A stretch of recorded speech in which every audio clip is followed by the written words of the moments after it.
most of us are not taught that our dreams are the most important, precious thing that we possess as humans. They are number one, but most of us are not taught that. So then what happens is we have this automatic, I'm going to look away from the dream because nobody has taught me to give it my full attention. If we all truly knew who we were and we truly understood what creativity was, we would be creating. We would all be creating.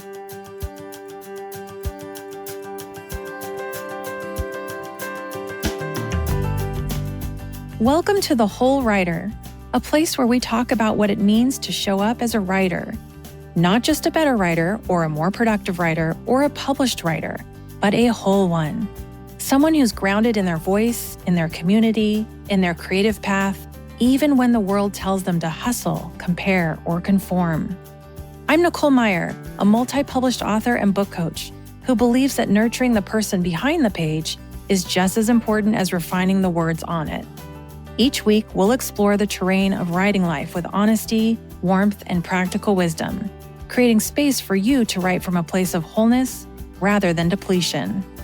Whether you're drafting your first manuscript or publishing your fifth book, you'll find conversation and companionship for the journey here. So, settle in, bring your questions and your curiosity, and let's discover what it means to write and live with authenticity and purpose. This episode is sponsored by the San Francisco Writers Conference. Whether you're just starting your writing journey or you're an established author, the San Francisco Writers Conference has something for everyone. But here's what makes it special. It's not just a conference, it's a community. You get year-round engagement with masterclasses, Ask Me Anything sessions with industry pros, and writing contests. Founded over 2 decades ago, the San Francisco Writers Conference has established itself as one of the most reputable writing conferences in the U.S., with high-profile keynote speakers, agents, and editors attending every year. It's an incredible opportunity to mix and mingle with the best in the business. Check out the San Francisco Writers Conference today and follow them on Facebook, Instagram, and Blue Sky. Hello, creatives. Welcome back to another episode of The Whole Writer. I am thrilled that you're joining me today because I have a special guest. I'm joined by Gabriela Blandy to talk about something that's important to all writers, and that is the secret to unlocking creative flow. But before we welcome Gabriela, let me first share her bio. Gabriela Blandy is an award-winning writer, qualified NLP and life coach, breathwork facilitator, and chakra yin yoga teacher, as well as a shamanic practitioner and tree goddess. Love it. Welcome, Gabriela. Nicole, thank you for welcoming me. And I just want to say, because I've tuned in to your podcast for many episodes, solo and interview episodes, and there is something about the way you deliver your content. I'm like, she sounds so real. And now, having seen you behind the scenes, having heard your introduction, I'm just like, she's real, she's doing it. And it's such a delight to be the interviewee for this one. Oh, thank you so much. And this is especially fun for me because we connected on Substack, and I adore your Substack, which really blends all things creativity, spirituality, nature, which is very important to me. So we'll get into how to share where you are with listeners, but I do want to tell everybody, please, if you don't already, follow Wild Muse on Substack because it really just feels like something that fills the creative well. So this is really fun. We get to talk about all things creativity today. Absolutely. Yeah. I have a bunch of questions I'd love to get into with you. But first, since some of my listeners might be new to you, do you want to share a little bit about your journey of being a writer, being a creative, and to where you are now, which is really kind of holding space for others as well? Yeah. Funnily enough, when you did your name change on your podcast, and I sensed your journey as being more focused on craft, not that you weren't focused on the holistic picture, and then you were like, actually, I'm going to bring in more of the whole writer, as it's called. I could really relate to that because my journey started firstly as a writer, and then I took a job managing a retreat for writers.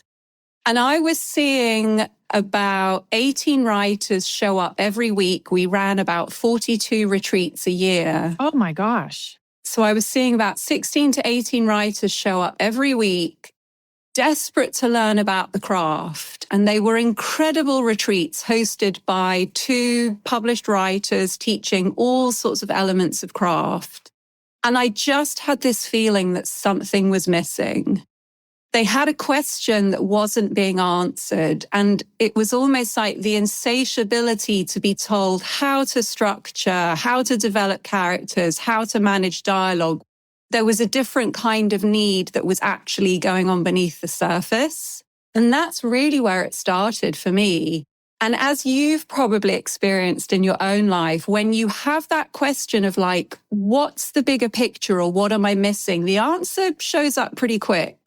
So we had a staff training day and I was asking the question, what is it these writers are struggling with and how can I help them without giving them advice? Because whenever I started to give advice, I could see them glaze over and I thought, this isn't it. And we had a staff training day and a woman showed up and she said, I'm a life coach. Life coaching is non-advisory. And I was like, ah! Amazing. So we basically did a workshop on limiting beliefs. And I was like, oh, this is such a great place to start with writers. So I started with life coaching, with limiting beliefs. And I ended up in the middle of the forest, listening to the trees and learning about energy and creativity. So that was the start and the beginning. It is such a great point in my journey that you find me, like where so many things have come together. Wow, that is so inspiring. And I can only imagine that once you had that sort of aha moment, not only did the writers not glaze over anymore, but you also probably had this snowball type of effect where you realize this is exactly the spot I want to be in. And then suddenly all these thoughts and inspirations and ideas open to you of how you could reach creatives in a completely different way. Is that right? Yeah. And also, very much in the way that you talk about your work as getting to be the person that you wished that you'd had. Yes. It very much felt that way for me. I was really modeling my ideal potential client on all of the things that I wish someone had been able to help me with. And what was so interesting is when I did my life coaching training, there was a part of me that was like, this is so simple. Really, I'm just going to ask these questions and fireworks are going to go off. But I remember coming back to the retreat and saying to my boss, I would like to run one life coaching workshop a week. And I did it in a group. So I asked the questions and people journaled their answers. And I must have run this workshop over 100 times in the duration that I was there at the retreat. And the first question was always, what's your dream? And without a doubt, there was at least one person in that room when I asked that question who started to cry. And that really signposted to me what it was about creativity and what really the struggle was about. There was something trying to come through and it was painful and scary and upsetting. And I was like, I am going to make it my mission to try to figure this out. Incredible. I almost felt like my chest is, I feel an ache in my chest. I almost felt like I was going to well up when you said every time there was at least one person that started to cry because we ignore that little intuitive voice inside of us that says there's something more. I have a story to tell. I've lost my voice, whatever it is. And you were able to give people permission to think about that. I think that's such a powerful word to say we ignore because in so many ways it's right. But I also want to say that it's almost like a little bit harsh on ourselves to use that word. And as part of my NLP training, language is everything. So for me, like when I'm being interviewed, just to pick a word and be like, let's talk about this for half an hour. But it can be so hard to say, why am I ignoring this? I can't believe I'm ignoring this. But it's to understand that the ignoring is happening in the body without us even being aware of it. It's the body choosing safety. That's all. Yes. Because most of us are not taught that our dreams are the most important, precious thing that we possess as humans. They are number one, but most of us are not taught that. So then what happens is we have this automatic, I'm going to look away from the dream because nobody has taught me to give it my full attention. That's really powerful.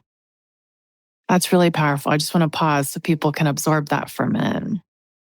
That's actually a beautiful transition to the first question I wanted to ask you. As you said, many of us learned early messages about creativity. Maybe it's not practical or it's only for talented people. So can you say a little more, walk us through how these old conditioning patterns actually show up in creative work today? And what are some of the most common ways our past programming kind of sabotages our creative urges?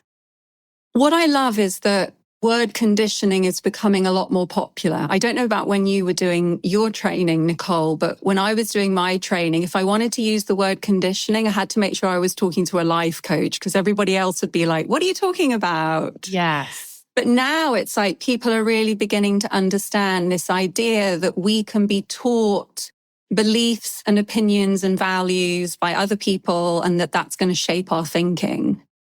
I want to take it a little bit deeper because when it comes to creativity, what's happening here is, firstly, we are not being taught what creativity is. So that in itself is a form of conditioning or like deconditioning.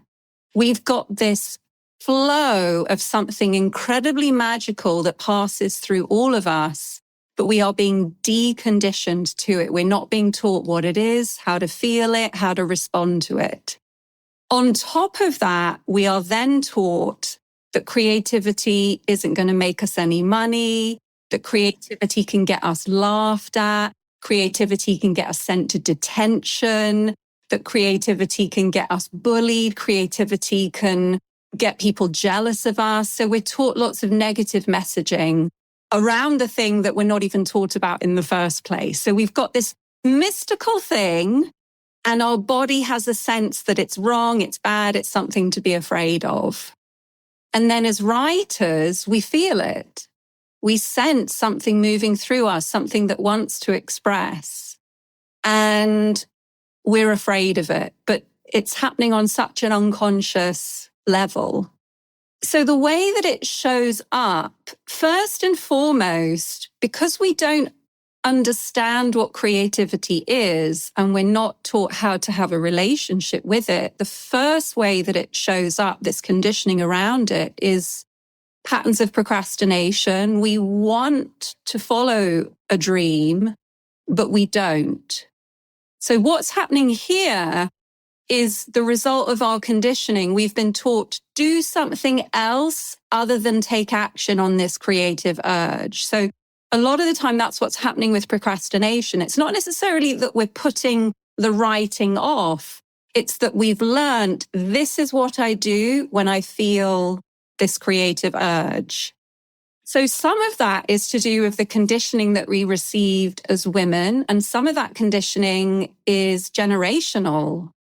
So for women, it's keep house.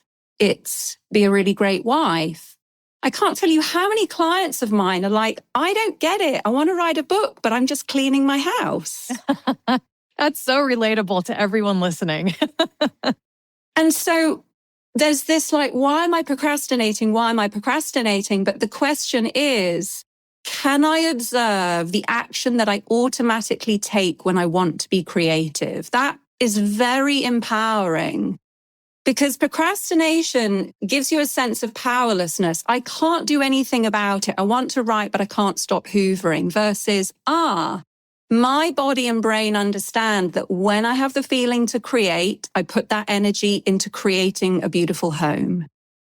So the conditioning really shows us, here's how we were conditioned to behave in response to our creativity.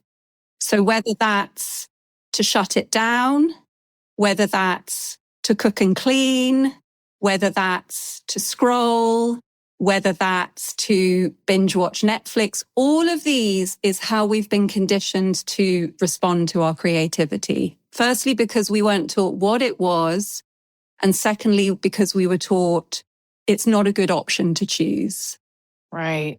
I think that is cutting deeply to a lot of us listening, because on a surface level, we understand, yes, when I don't want to sit down to the work, to the page, I'm going to go do the dishwasher or whatever it is.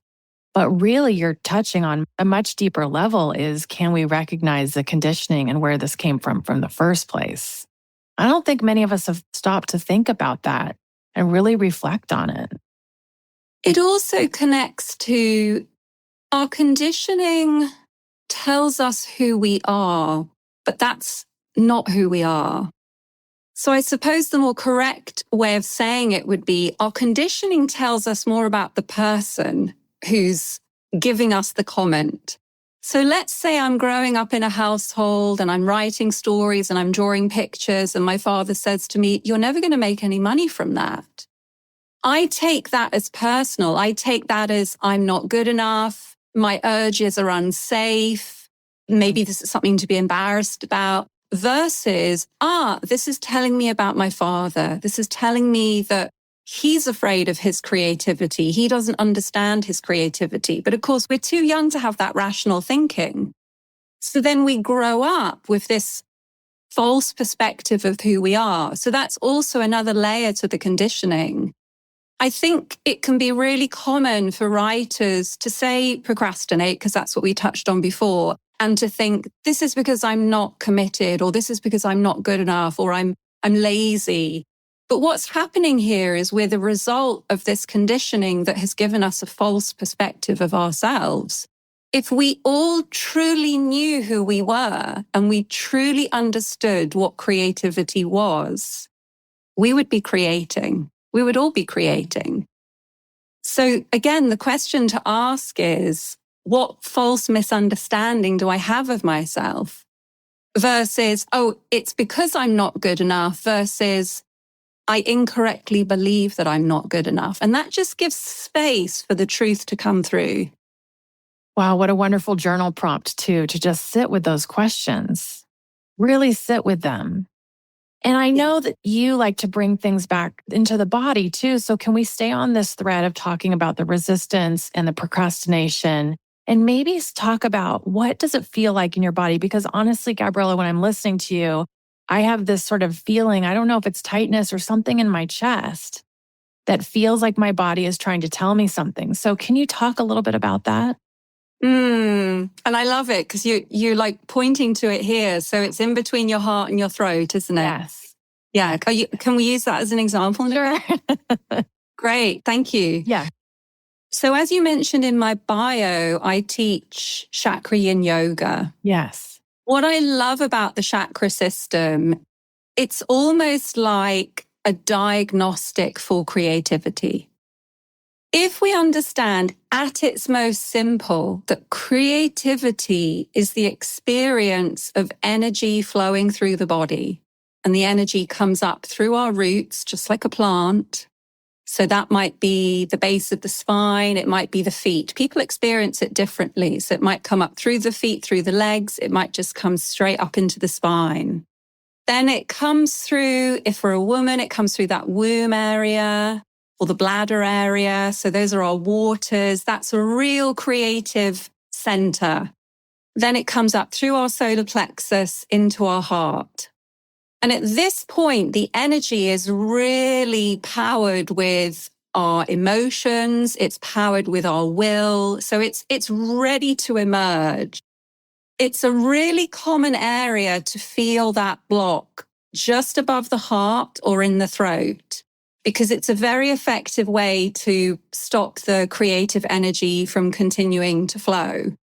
So that feeling that you're experiencing is just showing there's a little bit of a tension here rather than an allowing of that energy to flow through. Now, as we talked about earlier, whatever the messaging was, your ideas are too much, your ideas aren't good enough, like whatever the messaging is, there's going to be an impact in the body to just try to hold back that creative urge. Because as young children, we are feeling that energy. Yes, I believe. We are just expressing it left, right, and center. It's coming out in all directions. And as children, depending on the messaging we get, we will start to contract in different places in the body. That's why the chakra system is such an amazing diagnostic. I can't tell you how many people have said to me, I had messaging when I was younger that my desires were naughty or rude. And then I'll say to them, do you struggle with digestive issues and lower back problem? And they're like, oh my God, like, how do you know that? Because I know that in order to suppress desire, we have to clench around the stomach and around the lower back, because that's where we feel desire the most. If we have messaging that talks about being too sensitive, or our love is being rejected, or we're trying to give love, but it's being laughed at, or we're not receiving love, or we're talking about the way that we feel and that's not being well received, we'll often find that we've got tension around the throat, the chest area, and around the heart area. We might notice that we have some breathing challenges. We might notice we've got asthma. So again, like, what's so beautiful about the chakra system, it starts to really help me diagnose the physical ailments, the more mental and emotional wounds, and we start to work through both of them. So neck problems, neck stiffness, really, really common amongst writers. Because if we just put our neck slightly out of alignment, we're just restricting that massive creative flow. So we're controlling a little bit. We're toning it down a bit. So lots of neck issues. Other symptoms in the body that can be really common are feelings of lethargy. So if we come right back to what I said, creativity is the flow of the energy coming into the body. So a very effective way to resist that creativity because of fear or because we're not going to make any money from it is to just not receive it at all. So that can happen with lethargy, like the energy is coming into the body. The first thing to do, like what happens when we feel energy? We want to get up, we want to move around. Right. But if we respond to that by cutting it off, then we're immediately going to feel lethargy because the energy isn't even coming into the body. And you might experience this with your own clients. You've got writers who say, like, I really want to write, but then just suddenly I'm really exhausted. And that's a sign that they're just, tightening the tap, sealing it off. No energy is coming into the body at all. Right. And that makes perfect sense. But they will look at it as, I have too many demands on my life, and this is why I have no energy or I can't focus. They'll try and point to a different source, but that makes so much sense. And actually, you've touched on something really important, the too many demands, because that can be another counterpoint. If you remember earlier, I was saying, rather than give ourselves a hard time because we're procrastinating, it's to look, what am I using the energy for? So when someone talks about too many demands, I immediately understand it's safer for them to give their energy to other people. If I use it on my family, there's not going to be any left for me, and then I'll be too tired to write the book. And that's safe. They're working effectively, just not effectively for their dreams. That makes so much sense. And I know that people listening right now are kind of, exhaling, saying, okay, I know this is what I'm dealing with. Now I have to really face it. I've shared this before, as I have people who've been on my email list or my newsletter list for years saying, I'm almost ready to write a book, or I'm almost ready to get back to the work, but not quite yet. I'm so busy. I have so many demands, but I also know this is the person who's constantly on social media, constantly scrolling, constantly giving their energy away to other things. And I just think, oh my gosh, if you could just rechannel that energy, just think of all you could do. Yeah. It's hard, isn't it, to witness someone from the outside perspective with the knowledge that you and I have as creativity coaches, as book coaches. I mean, you're on your 5th book now, right? My 4th published last year. Your 4th published last year. So you really know a lot about what it takes. it's so easy to witness somebody and have a sense of knowing where they're at, knowing the struggle that they are contending with. I think something really shifted for me when I did my breathwork training, when I really understood, yes, we have to understand this at the mental level to some extent. We have to understand, okay, if I'm going to give my energy to my husband and I'm going to be supporting his career, there's not going to be enough energy for mine. Like, I understand that intellectually, but we've also got to understand that for now, that is the safest option. It's too scary. The body isn't able to take the energy back for itself because it's so easy to give ourselves a hard time. Oh my God, that was another day that I spent on social media versus, okay, it's still not safe enough for me to take back my time or to take back my energy. And I think that was a huge shift for me to understand some people, yes, they can come and they can get the intel, they can get the 10 tips to productivity and they can put it into action because they don't have possibly the emotional or the energetic wounding that other people have. But for some people, it isn't enough to know the 10 productivity hacks because if their body doesn't feel safe enough to take those hacks, it's not going to. And it helped me understand why it had taken me so long to heal and to really take claim of my creativity. So yeah, I just wanted to add that in because I know that there will be people listening being like, oh my God, she's talking about me. And it's like, yeah, if that's you and you've been on Nicole's list for 2 years and you really want to reach out to her, it will be safe to do that. It will be safe. Right. Well, I so appreciate you bringing that up because it's really important to know the difference between, like I brought it up earlier at the top of the call, the surface level sort of tips and hacks and things, and just the surface level why we're facing resistance versus going deeper. And now that you've touched on some of those reasons, the deep work that we have to do to identify the root causes of things. People are listening thinking, okay, if I go through all that, I would love some suggestions on how to shift my perspective. So this is a beautiful transition into my next question. Now that we've recognized the creative resistance, can you talk a little bit about some practices or some things you would encourage people to think about when they do want to shift their perspective? And maybe there's a technique or two you want to share. Thank you. Yeah. I would say that phrase, creative resistance, it can really help to understand at its most simple, what's happening in that moment is a resisting of the energy that wants to flow through you. Because we can get tied up in a knot of like, why am I resisting? Or I know why I'm resisting, but I'm still resisting. But if we understand, there's energy that wants to flow through me. That's just how it is. It flows through me. It flows through you. It flows through trees. It flows through water. It's life force and it's just flowing everywhere unless we block it or we resist it. One of those ways we do that is by creating a little micro tension in the body. Just in the way that if you squeeze a garden hose, the water's not going to flow through. So I think when we understand it on that level, it's like, oh, so it's not about taking another course on how to develop emotionality and characters. And I'm not saying there isn't a place for that, but I'm saying if you've taken a dozen mini courses on a dozen aspects of craft and you're still not writing, then look at the fact that you might be resisting the energy that just wants to flow through you and turn you into a creative god or a creative goddess.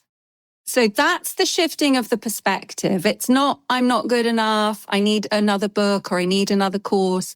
I would certainly say it's always good to have someone supporting you. So in terms of like people getting in touch with you, it's like, yeah, have someone keeping you accountable, have someone asking powerful questions, but you don't necessarily need to take another course on how to structure your novel if you've already taken one. So the shifting of the perspective is In what way am I preventing this energy from moving through me? Then we can start to do a little bit of a diagnostic. I've got a really interesting one that I like to do with clients. So I'll see if I can describe it in a visual way. So you're going to lie on your back and you're going to straighten your right leg. And you want the toes to be pointing upwards so the leg isn't sneaking out to the side. So the toes are pointing up to the ceiling. Then your left leg, you're going to bring the knee towards you so the leg is at a right angle. So the thigh is pointing up and then the knee to the foot is perpendicular to the ceiling. You're going to hold that bent leg. Very simply, you're going to do clockwise and anti-clockwise circles with your ankle, 2 minutes on each side. Now, quite often what happens is we notice pain, discomfort, it becomes exhausting. That can be a really useful diagnostic to say there's little micro tensions in your ankles and that's preventing the energy from flowing up the body. So something like that, someone can do and they can be like, oh, I'm actually experiencing this. I'm experiencing where in my body there's a micro tension because a very simple ankle rotating activity is exhausting me. Now, again, notice if the mind is saying, well, it's a really tiring activity. I haven't moved my ankles for ages. Like the mind will justify it. But as you said earlier, when you were talking about this tension here between your heart and your throat, the body is trying to communicate. The body is saying, hey, you're holding me in tension, like ease up, let go. Another diagnostic, and this was something that I could relate to, is notice how often you catch yourself holding your muscles as if you need to go to the toilet. That can be another really common one. So I had to work with this for quite some time, and it was very strange when I first discovered it. This was in one of my first chakra yoga trainings. And I was like, I do that all the time. I'm like holding as if I need the toilet. And when I started to relax, there was this feeling of like, oh my God, what's going to happen? But I was like, there's nothing in my bladder. So that was a way for me. My conditioning earlier on was like, you're too much. So I was really holding myself there. And when I started to relax that area, oh my goodness, so much shifted for me, Nicole. It was ridiculous how much shifted. So learning to relax in that area can also be another really nice tool. Spending time in the bath as well, because water and flow can really help recondition the body to let go and to receive the energy that wants to flow through it. So that will be the third one I'll give. We looked at the two lower chakras because those are actually the most common to be blocked. So the ankle, holding the toilet muscles. So the third one is, it could be in the bath, it could be in a river, it could be in water. But you're allowing yourself to be in the water and to be totally relaxed.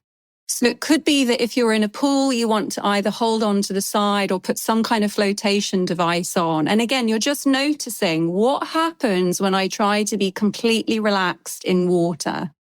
And the micro tensions show up a lot more. Like you might notice a bit of activity in the shoulder, the stomach clenching, the heart beginning to pound. And again, that just shows you what happens when you try to relax your full body. So those three practices on their own, moving the ankles, always relaxing the toilet muscles. And if you think that you are relaxing them, it's to clench them and then relax them, clench them and then relax them. And then spending time in water to just allow yourself to float. Those can be really lovely ways to sort of add on to the shifting of the perspective. How am I preventing this energy that wants to move through me? Oh, I love that. I can relate to two of them very strongly. I have a good friend who's an energy healer, and she was saying for years that I was holding everything up in my head and I'm not allowing anything to flow through to my lower chakras. And she taught me a trick to breathe as if I was breathing through the soles of my feet and then see if I can visualize it going through my entire body. And that always gets me out of my head. Yeah, and then that's lovely. The water thing, I know so many people listening can relate to whether you're in the shower or a pool. I mean, my fourth story idea came to me just by floating in water. So the second you said that, I said, oh yeah, I can relate to that for sure.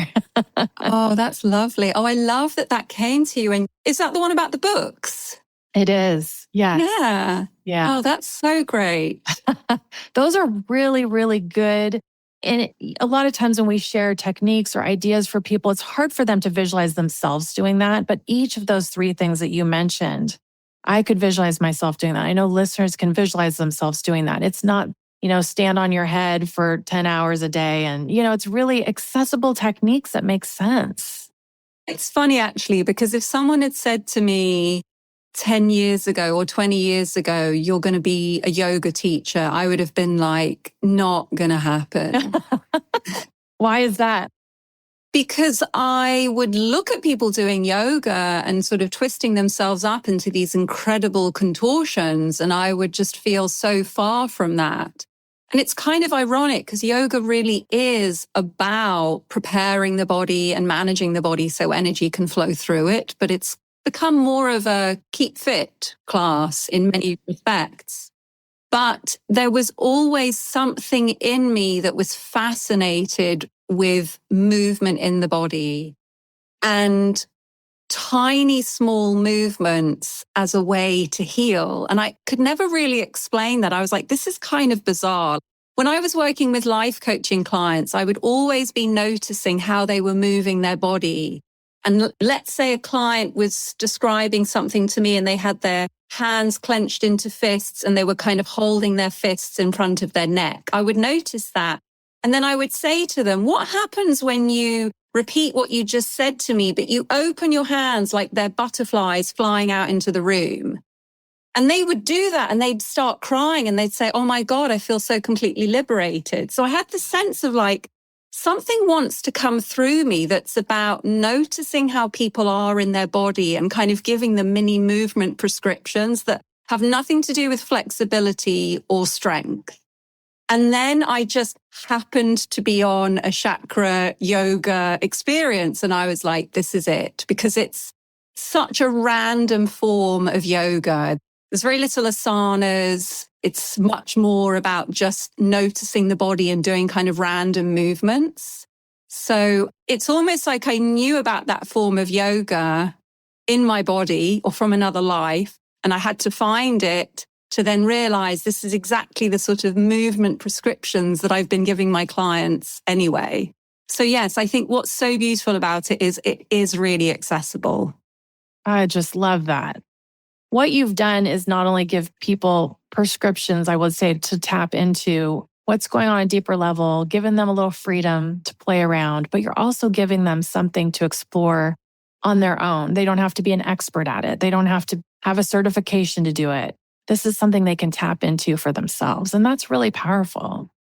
I love that you mentioned that, like the personal side of it, because actually, when the movement comes from the client first, it's significantly more powerful. Like, yes, I can design a chakra yoga class around the fear of expressing emotion.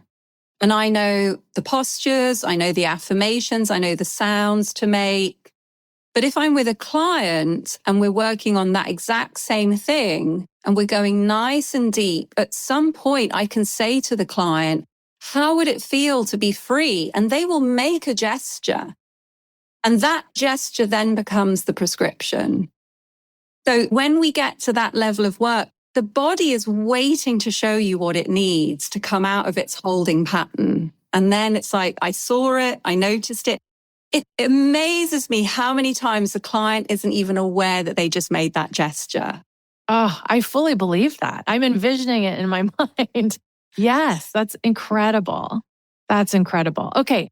So we've talked about the resistance. We've talked about some preconditioning. We've talked about some nice techniques, accessible techniques. Now, I love you starting to talk about how people can work with you. So let's go through this and maybe you can share a little bit of what it might look like if someone worked with you. I know you also, besides the yoga, in addition to the yoga, you have some wonderful journaling prompt ideas and things like that. So do you want to talk a little bit more about that? Yeah. I'm really glad that you mentioned the journaling because we touched on that earlier as well, didn't we? Yes. The journaling comes up in my group work as well as in my one-to-one work. And the reason I love doing journaling is because very specifically, there's a kind of journaling that I teach, which is reconditioning. So we're coming back to this, like redoing what we were incorrectly taught. It's reconditioning us to be curious about what wants to come out of us. And I think that in itself can be really powerful because we've got this energy that wants to move through us. That's the source of creativity. When we experience that energy, we want to express it. Almost like the source code of the energy moving through us is to manifest. So that's why we create. We feel the energy and we're like, I want to turn this into a song, or I want to turn this into a story. And often there's a sense of, I want this to touch somebody. I want it to impact somebody. And when we understand that's energy, that is the pure love source code of this energy. It's moving through all of us, inspiring all of us to create, to then touch other people. If we all remembered that, that's our true conditioning. If we all remembered that, my God, can you imagine the place the world would be? It would be so beautiful. Yes. We'd all be dancing and singing and just in this wonderful co-creative journey of I'm touching you, you're touching me, we're touching each other. So what the journaling starts to do is it invites you to be curious about what's coming through you, what's moving through you. And it also starts to help you notice what's getting in the way of that. So for example, let's say I ask a question, which is, how might you welcome creative energy into your body? You said earlier, like, oh, these are great prompts that you could just sit with. So I'm like, yeah, these journaling prompts are not a kind of one and you're done. They're the kind of thing that you just want to sit with day after day for at least 28 days. So I start to journal. How might I welcome creative energy into my body? The first day I might be like, I haven't got the first clue. What an amazing piece of intel. Because if we come back to the principle that creative resistance is I'm preventing that energy from coming in, then I'm like, oh, I don't even know how to let it in. Oh, thank God. I thought that I was just a really crap writer. No, I just don't know how to let the creative energy into my body. So first of all, in our response to the prompt, it's giving us a huge amount of intel. And then the prompt is asking you, do you want to keep going, or are you going to allow this first roadblock? And that's the difference between a fixed mindset and a growth mindset. If I come to the prompt and I say, I don't know how to allow creative energy into the body, and that means I'll never know how, then we know that the mindset is fixed versus, oh, I remember Gabriela said, this is just telling you how you are now. So then we can start to bring our imagination in. Well, if I don't know how might I imagine allowing it into my body? Well, what if my toenails were like little doors and I imagined opening up my toenails and seeing the energy flowing in? And that to me is one of the saddest parts of our conditioning because we're told, oh, imagination, it's just make believe. It's something that isn't creditable. But I like to remind people, journaling teaches you that imagination can make you believe whatever it is you want to believe. That's so powerful. Yeah, when you look at it like that, the journaling is inviting you to help yourself make believe in the version of the life that is tapping you on the shoulder, asking you to be lived. So I love working with journaling prompts. If I'm running a workshop, they're very curated to start to relax the mind. They start to relax the body, and they start to really, through the writing and through the use of the imagination, they start to get that energy flowing. They start to bring insight. And then if I'm working one-to-one, what tends to happen is at the end of the session, because I've been watching the physical movements of my client, I've been listening, I can hear the journaling prompts within them that want to be asked. So I'll then hand over between 1 and 5, and I'll say, explore these every day until we meet. You know, that's my prescription. The side effects are terrific. You don't have to go to the pharmacy to do it. You just need to open your notebook. But yeah, that's what's so interesting about one-to-one is I will hear the journaling prompts that are going to set that client free, that are going to give them the creative freedom that they are craving. And it's always really understanding that main principle, which is what can we do to help the client rebuild that relationship with their creativity? That's really the core of it. And trust in themselves. I mean, just you giving that, I keep using the word permission, but permission back to them to trust themselves, to tap into their inner voice, to sit with their own journal prompts and see what kind of fun answers they get.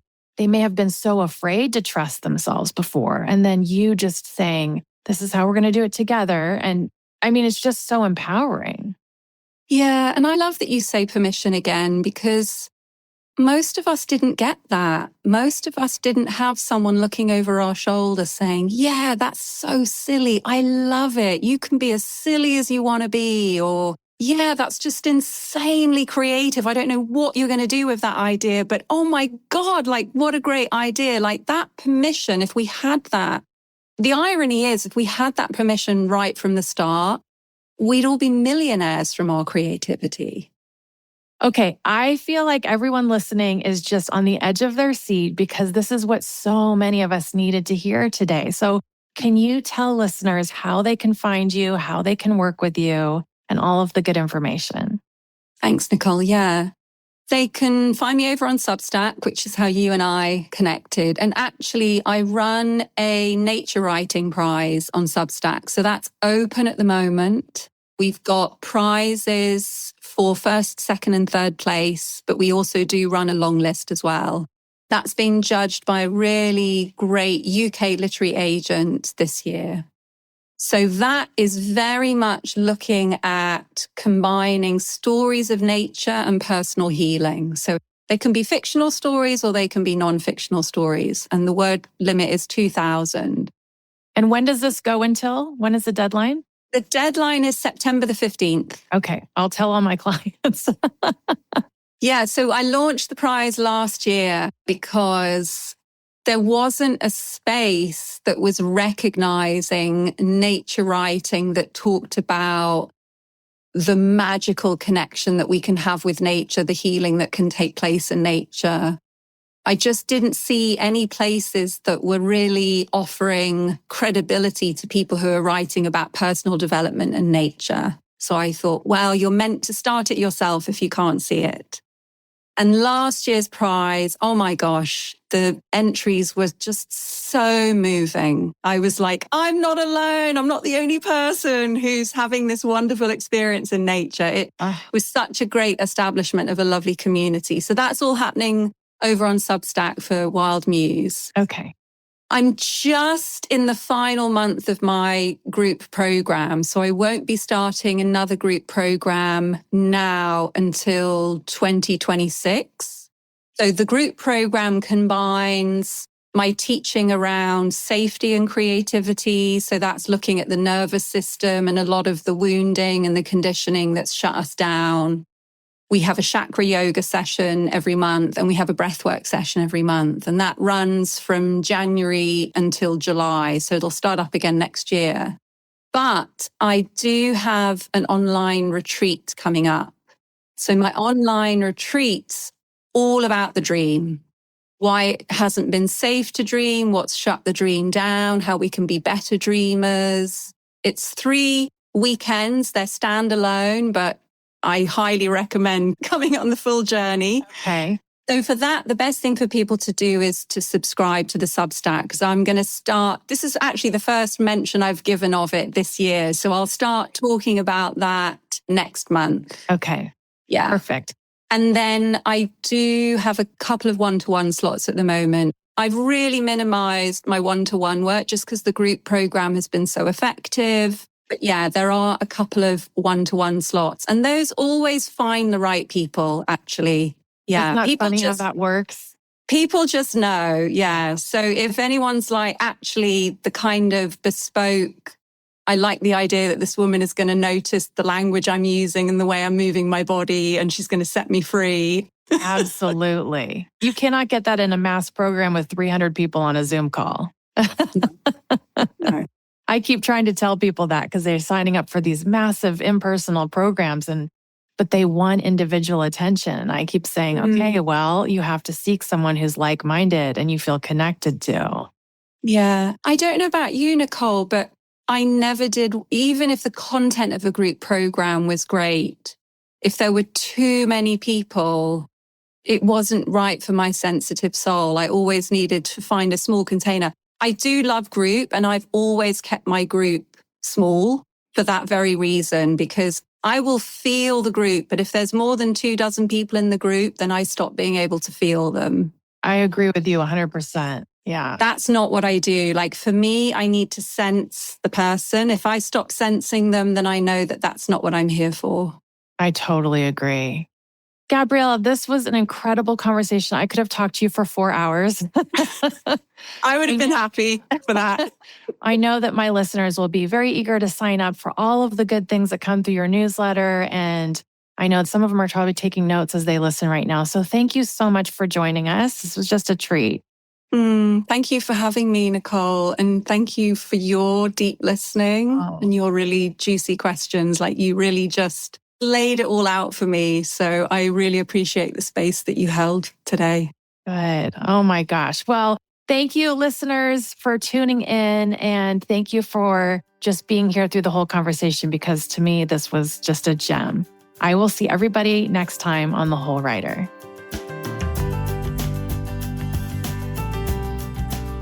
If you want to check out my coaching programs for fiction writers, visit NicoleMeyer.com. That's MEIER. And if you like this episode, I'd love you to take a minute to leave a rating and review for this podcast. This will help more writers like you to discover the show and to get going on their writing journey. Thanks so much for listening. Until next time, happy writing, everyone.